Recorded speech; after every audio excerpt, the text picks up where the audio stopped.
So, firstly, massive welcome to everybody, and a massive thank you for joining us over your lunchtime today. When obviously there are lots of other things to do. My name is Ben Tolhurst. I'm a director at Business Declares. With me today is Sam Baker. Give us a wave. Also a director of Business Declares.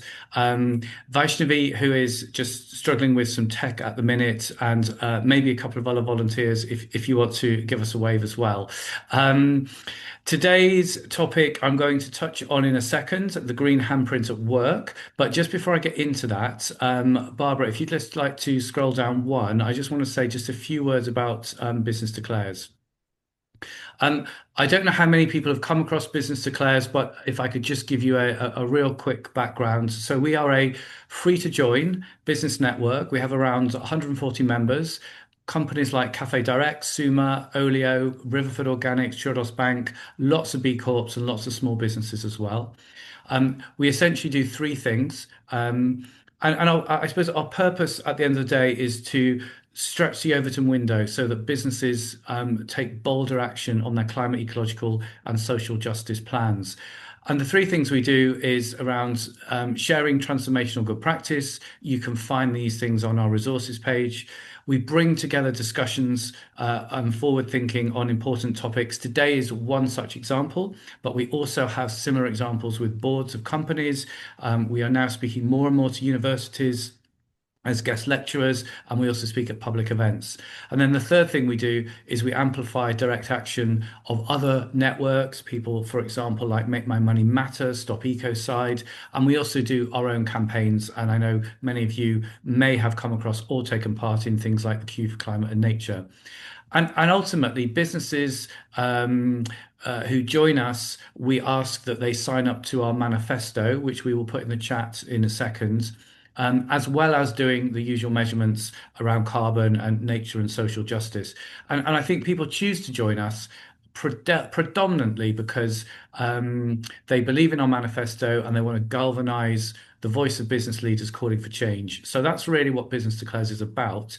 These knowledge exchanges, let me just say a couple of things about those. So every 2 months, we run something called Knowledge Exchange. It has a very clear formula. It's 45 minutes at 12:30 and another 45 minutes at 1:15. And we bring together two mutually compatible topics, which we believe are really important for businesses to get their heads around. The first of these today will be Barbara Kump with the Green Handprints at Work, which I'll say more about in a second. And later at 1:15, if you can stay with us, although there will be a separate dial-in, Sam will be talking to Victoria Hirth about her acclaimed book, Beyond Profit. So this is how the knowledge exchanges work, and there's one of these every 2 months, basically. That's all I'm going to say about Business Declares and what we're doing today. Quick housekeeping. We are recording this as we do all of our knowledge exchanges. So if you don't want to be on camera or visible, please stay off. I won't read through all of these points, but one thing I will urge you to do is please add comments, questions, thoughts, observations in the chat, and I will get as many of these voiced to Barbara as I can through the session. So, in terms, just before I do hand over, so this book, I really like it. I'll tell you why. When I came across it, what I really liked about it is it blends a kind of conceptual thinking, but with practical guidance and action. And it's really good. I could really have done with this, Barbara, about 5 years ago, but never mind, it's here now. It's really good for those taking like the first steps on business activism. What is it? And how to do it, but it's also really good for those who are sort of already on the journey and might need a little bit of moral support, guidance, extra ideas. And what's really good also about the book is there's loads of illustrative case studies because it's all very well to talk about something, but it's like, well, who's done it and how did they do it? So for me, great resource. Delighted that Barbara Kump is here to talk about it. And Barbara, hand over to you for 10 minutes or so just to get a quick summary of this.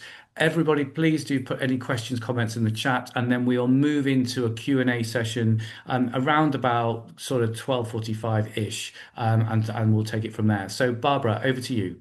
No, thank you so much, Ben and Sam, for having me and for those kind words. I'm quite excited to speak about the book for the first time here because it just came out 2 days ago. So my name is Barbara Kump. I'm a associate professor for business and sustainability at University of Twente in the Netherlands, and I do all kinds of research on organizational change towards sustainability, amongst others also, and that's what the book will be about, how we as employees can change companies from within. So that's part research and part really my own activism also at the university.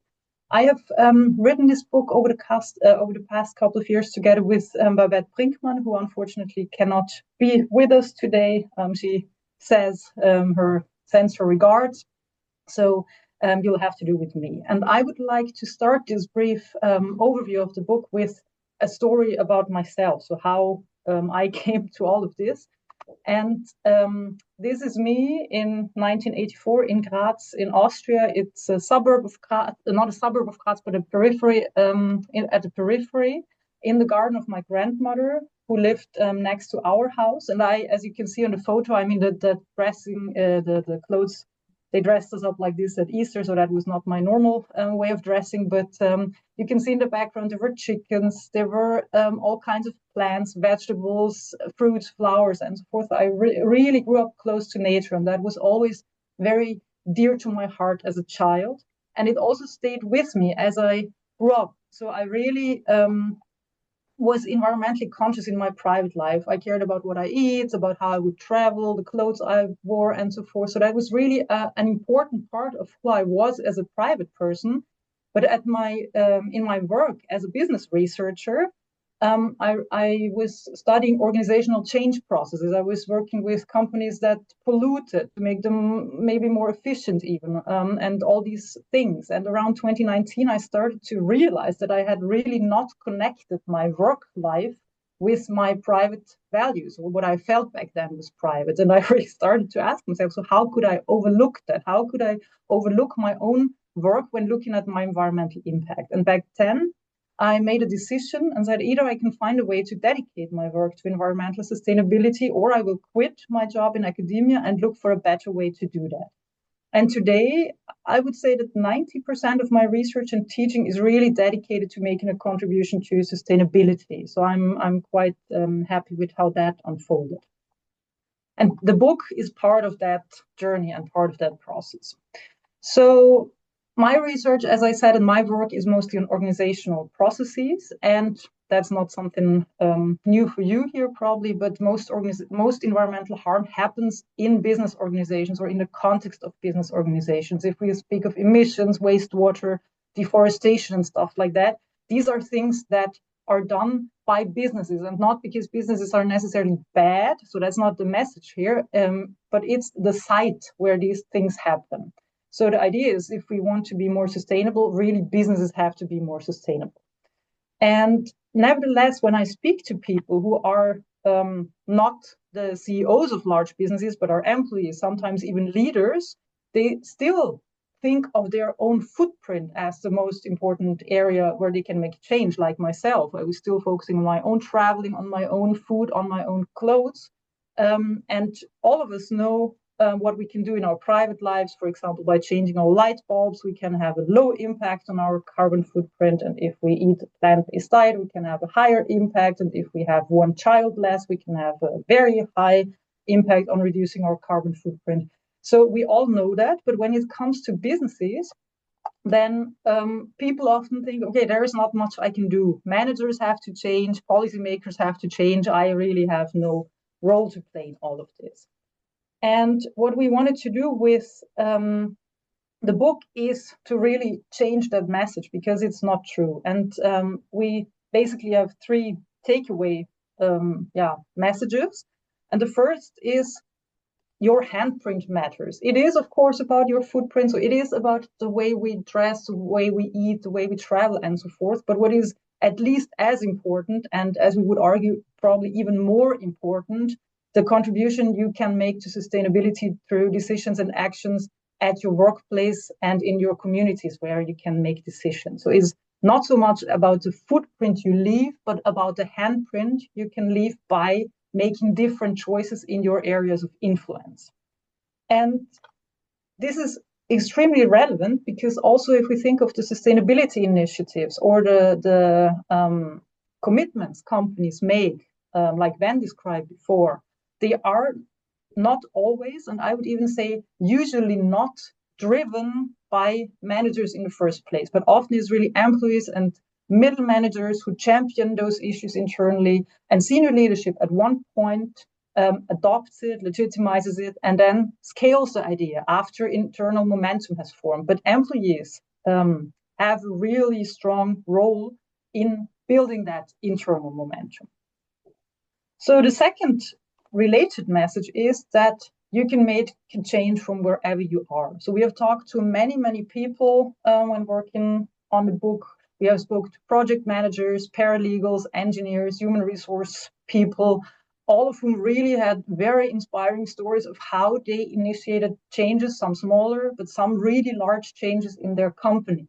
And we really learned it does not matter so much where you are, but you can find a niche. You can find a way to make a change from where you are.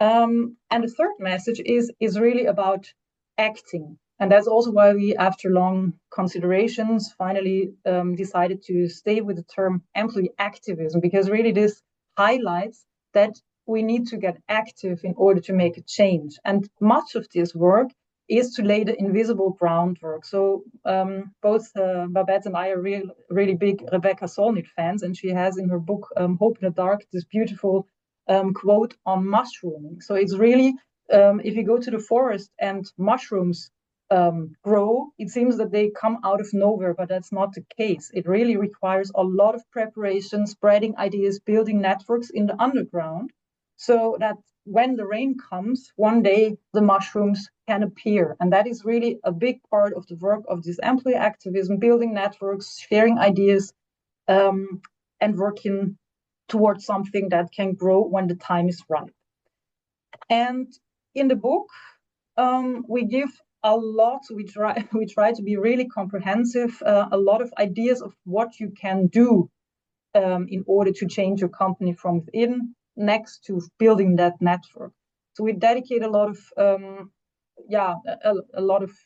text, I would even say, to the importance of not doing it alone, of building a team, to understanding and utilizing power dynamics, formal and informal ones. We highlight that it's really important to choose your battles, to choose whether you want to focus on products or services in your company, or you want to focus on infrastructure first, depending on what has the biggest impact.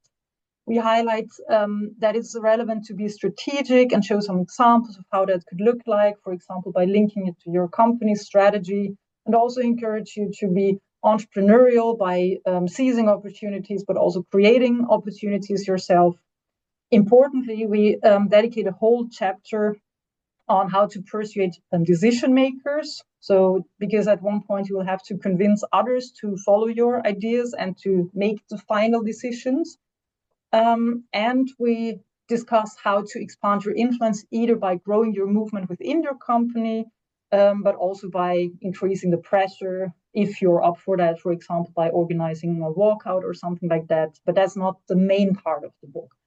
And finally, we discuss also really important ways to not to consider in order not to, important things to consider in order not to burn out, because it's also really a lot of work, a lot of energy, a lot of hope, and maybe emotions if setbacks happen, that you have to put into this.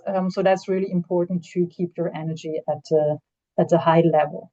So this is basically the content of the book and the things we cover. And here is my takeaway message, also from this talk and from the book.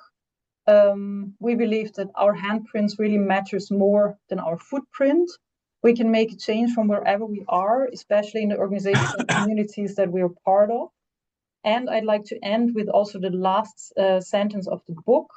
And who knows, by leaving a green handprint at our workplaces, we might eventually change the world, one organization at a time. So that was my quick presentation. I don't know, is that the moment now for telling them that there is a book discount also, or shall we leave that to the end? Ben, what would be your I think if it's on the slides now, go for that. Talk about the launch and the discounts, yeah, I and will tell you all the then discounts. let's get into a few questions. Okay. So the publisher kindly gave us a discount for people attending this event. You have to go to the website if you want that, and you can reach it via the QR code or the link that is on the slides here. And then, or you just Google Bristol University Press and the Green Handprint, and the code is BUP02, and it's valid until February 28th. So I'll leave it up for 1 second longer. People can take the Yeah. photo if they like. If you leave that up for a couple of seconds, and I just want to ask a first question whilst you're leaving that up for now. Yeah. Could you give us, Barbara, a couple of your favorite examples that you came across? It might be a firm or an individual or a group that built a team. It might be someone that did some great persuading. It might even be, the walkout example. I just think people on the call would probably like to hear a few kind of real life examples. Yeah, happy to do that. Feel free to take the slides down, by the way. Sorry, yeah, I take it down. I don't even know where to start because we spoke to so many great people. Some of them are also have become quite famous in the meantime. Maybe I'll just start chronologically because it's hard to choose.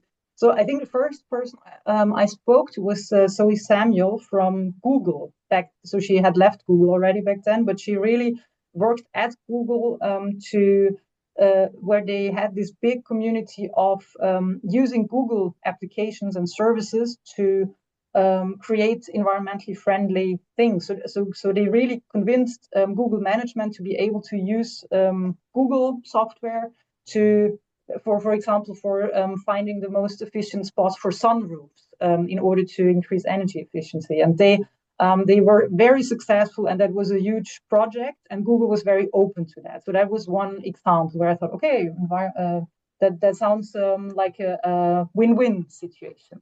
I think the next person I spoke to was Drew Wilkinson from Microsoft, who together with Holly Alpine had founded a very large community of employee activists at Microsoft. I think there were a couple of thousand at the end, or at the time when he left.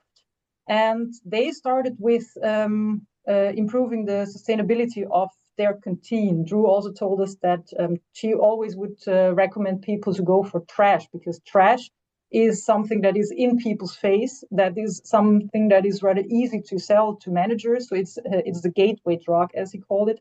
And they started by making their canteen more environmentally friendly. And when they realized they had success and that their management was open to these types of things, they were able to grow their community, and they were able to involve more people who had other ideas to improve sustainability at Microsoft. So that was an example of a very successful initiative where they were able to improve the infrastructure of the company. At the end, not at the end, but over time, Microsoft really also had a very strong climate pledge in these types of things. So this was really this bottom-up initiative.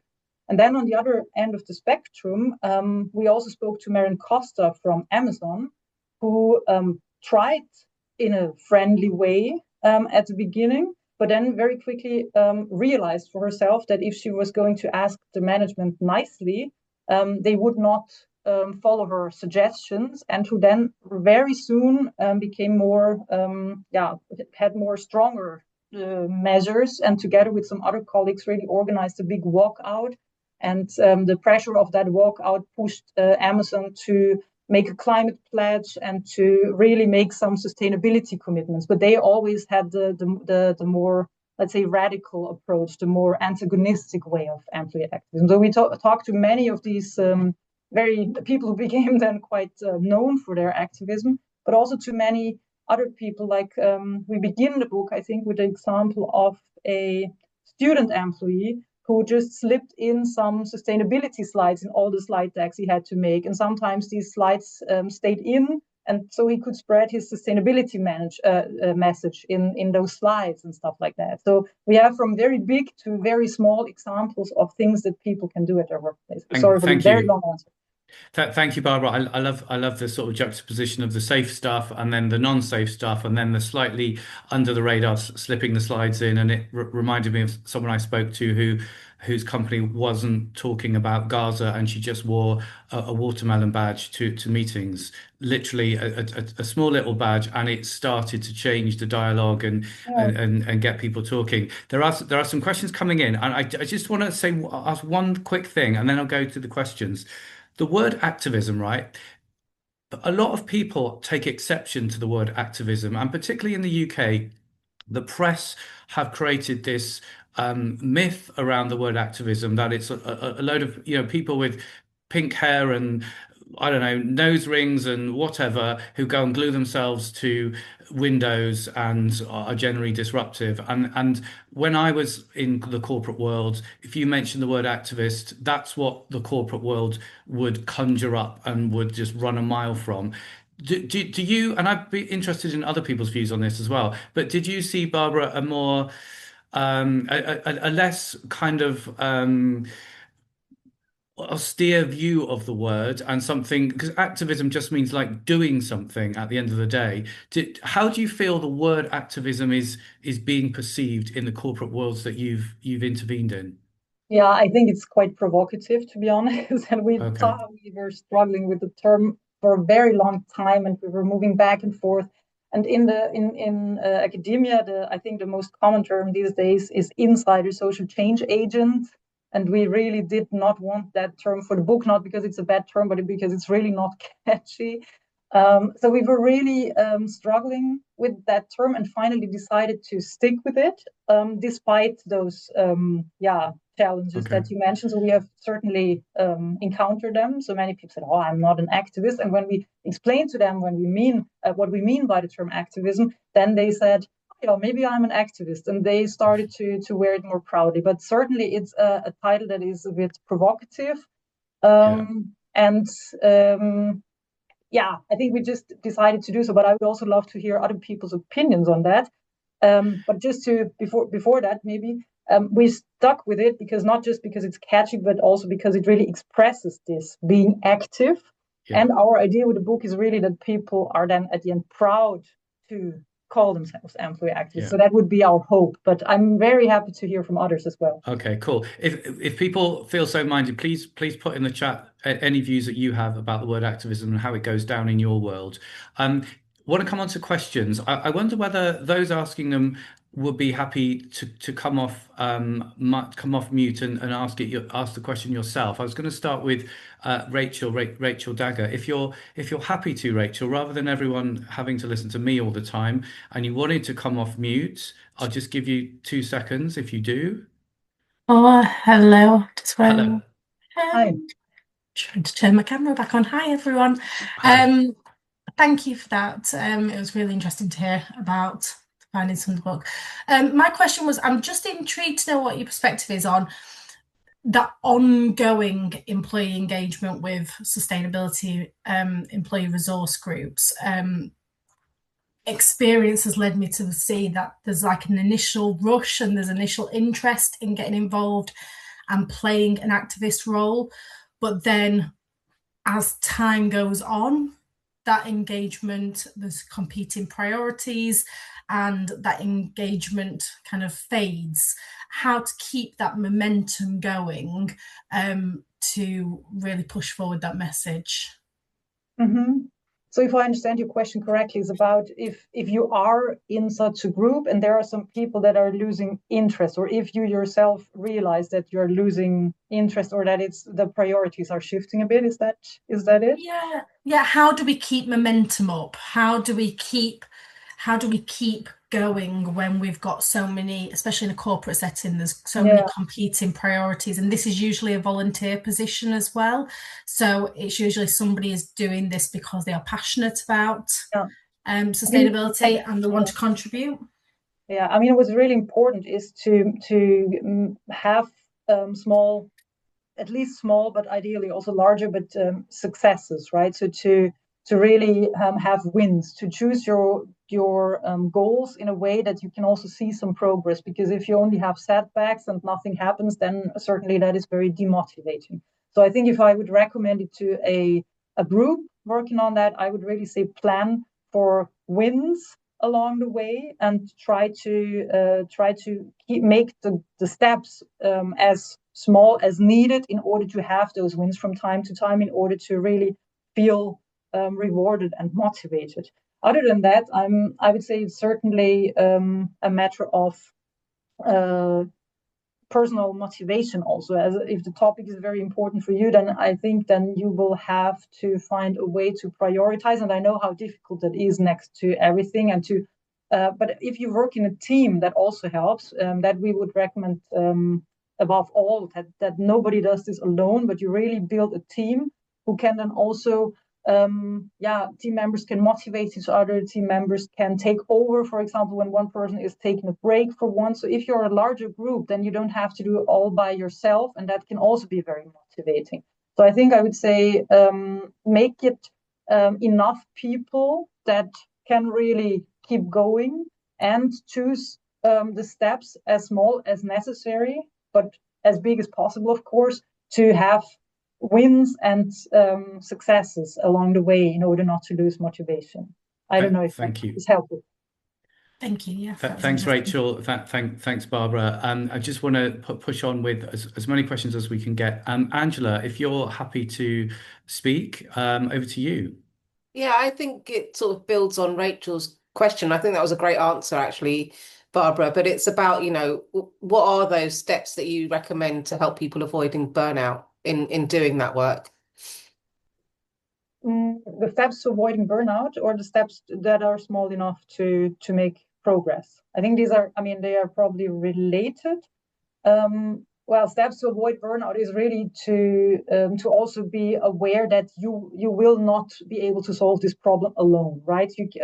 I really love the idea of Eugene Chirchikov, always pronounce it wrongly, from former Google, and now with this work on climate movement, who says that everybody can be a climate leader, meaning that by leadership he means that everything that you do that would not have happened otherwise is already a win, right?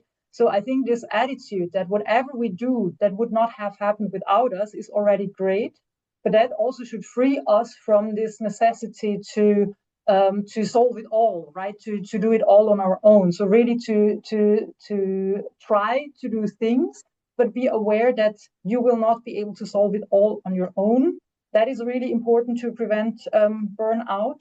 Also to take breaks, and to have a team of people who support you. That can be within your company, but it's also important to have that, it's also very valuable, let's say, to have that outside your company. So, for example, at other companies where people are doing the same, that can also prevent burnout. So if you then can, for example, also use those people at other companies to learn from, and to say, okay, what happened there, what worked there, what didn't work there, that can also already help you to avoid setbacks and so forth. So that's the burnout part. And for the small steps you can take, that is very hard to say per company, because it differs very much per company, but it's to try to challenge your company a little bit, and then see what the reactions are, and then take it from there, and see, okay, what is the next best step I can take? So our recommendation is really to start small, and to see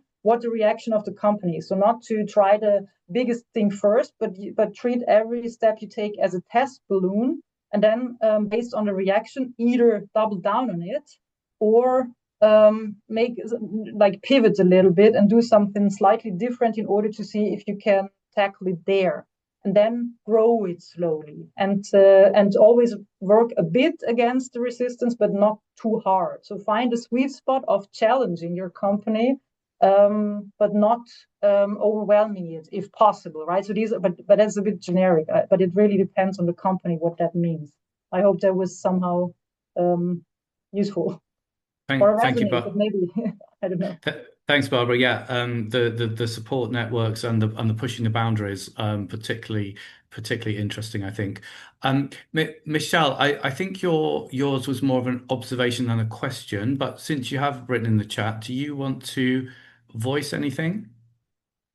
I'm quite happy to defer to questions. I think that's probably more helpful. Okay, thank you. If you haven't got the chat open, Michelle's saying it's so important for people to feel empowered to deliver change and transformation, be that in communities or organizations, and case studies go a long way in giving people confidence. And I totally echo that. And the book is full of case studies, of which Barbara's obviously only alluded to three so far, but there are many more in there. Kate Smith, would you like to come in now? Yeah, thanks, Ben. Just great, Barbara, to hear that there's a book written about employees and finding agency in the workplace. So really exciting to hear that's coming out. I was just really interested in, I think you touched on it a little bit earlier on when you talked about employees' motivation to get involved with sort of climate activism.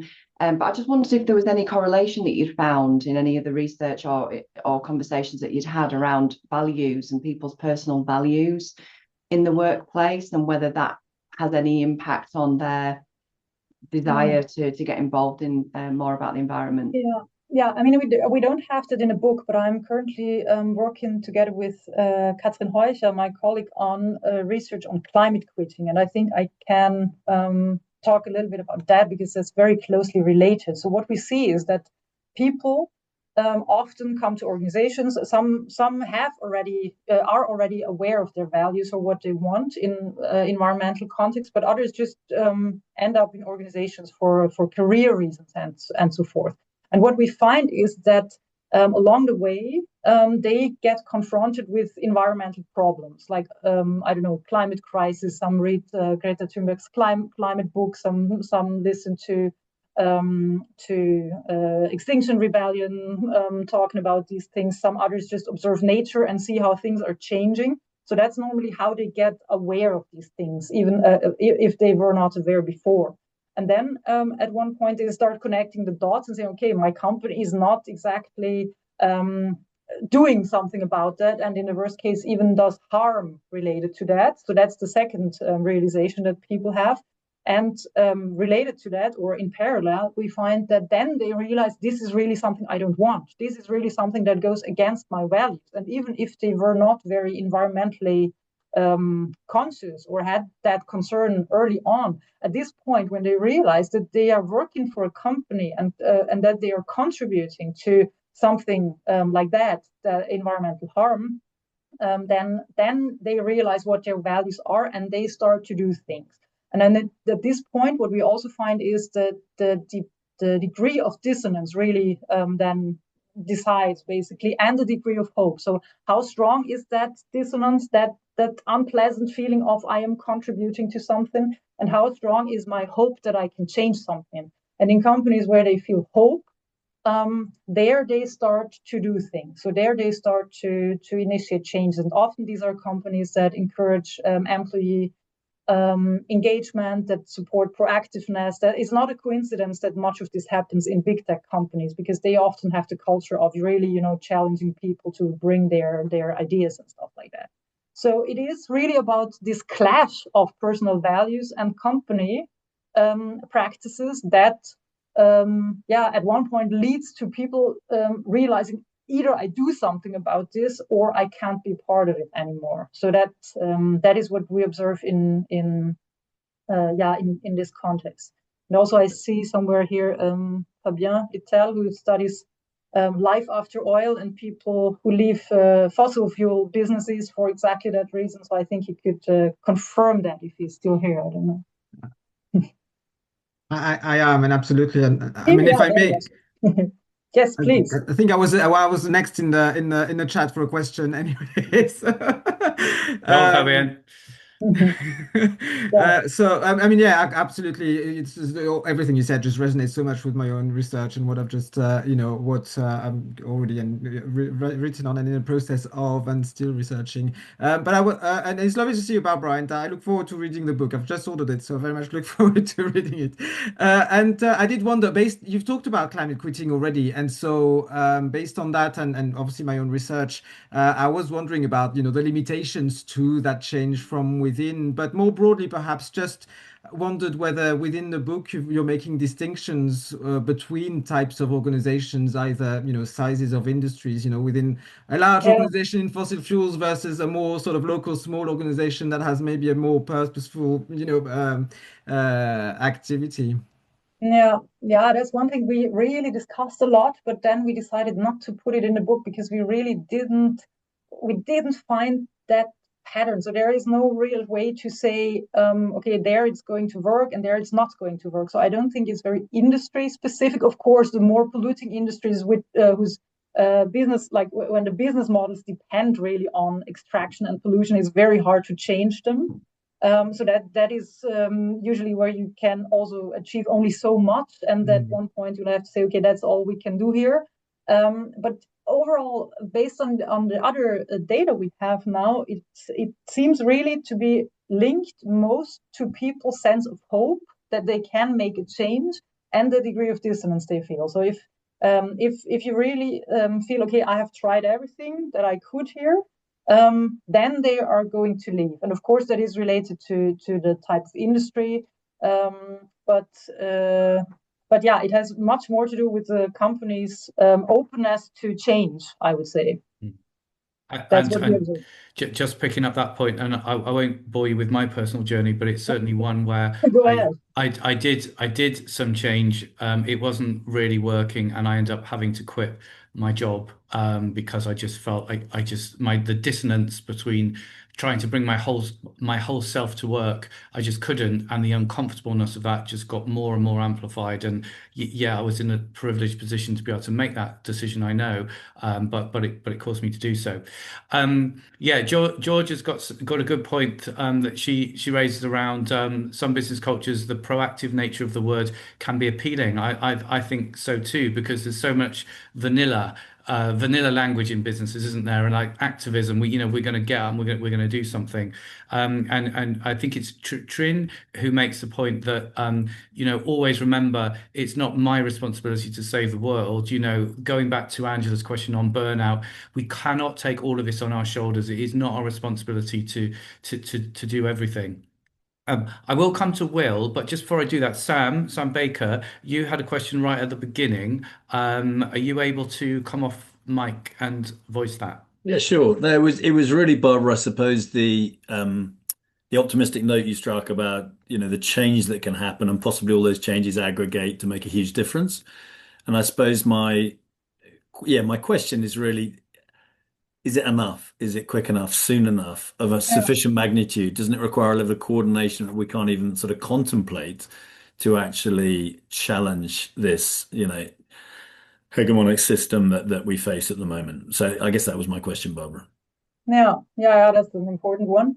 And there's a funny story to that Babette and I were really in this, hope and optimism trance when we wrote the book, and we were at the point of writing up the last chapter on hope. And then there was the US-American election, and then Trump was voted into office, and really that was really the bubble basically burst, right? So it was like, okay, we really had to recollect ourselves somehow and to make sense of what are we doing here? What are we telling people to do here, right? So is that really the right thing? And Babette and I really talked about this long, thought about it very hard. And for us, the conclusion is that hope is a practice. Like you have to really actively hope and actively remind yourself that if you're not doing anything, it will certainly not change, right? So the only way to change it is by doing it. And if enough people feel that they can, if enough people try, then change is possible. If enough people feel that it's not possible, it certainly won't happen, right? So that's a bit our answer to that, and we also dedicate this chapter, and it's Babette's favorite chapter, also on hope and sources of hope. But yeah, I can say for myself, there are times when I'm asking myself, is that really the right message? Is it really the right time to give that message in the times that we are seeing with political changes and all that? But it's really, for us, as I said at the beginning, hope is a practice, and it's something that again, coming back to our beloved Rebecca Solnit, it's the possibility that things can change. So hope is rooted in uncertainty of the outcome, and I think that's our yeah, that's why we are still believing that that the book can be useful, because if people know that things are uncertain and the outcome is still creatable, then change is still possible.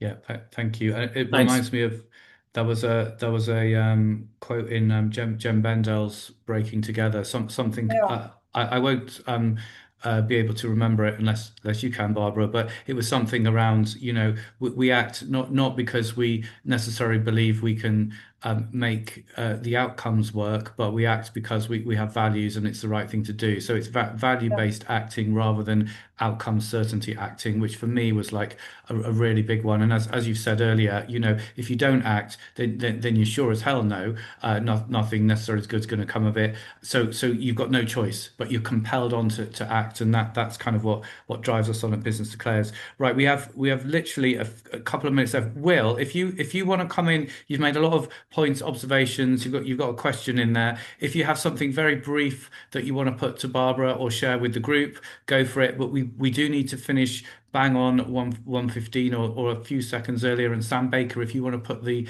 link to Victoria's session in the chat whilst we do that. But Will, literally 60 seconds or less. Ben, sorry, I have been contributing to the chat, but don't worry, You I don't have. have a question at this point. So if anybody else has a quick 45-second question, I'll hand over the mic. Okay. And any last words from our audience before I hand back to Barbara? Then we'll go for a risky free for all. Just shout out if you want to say something.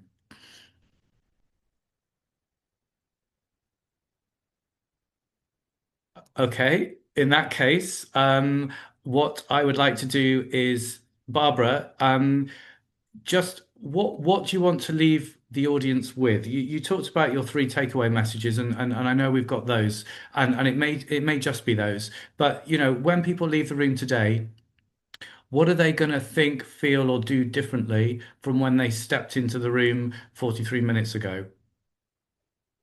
Well, I hope that it's a bit of a wake-up call like I had when I was considering the role of my work life in this whole matter. So it's really your workplace where you can make most change and where you have most expertise and where you can create a lot.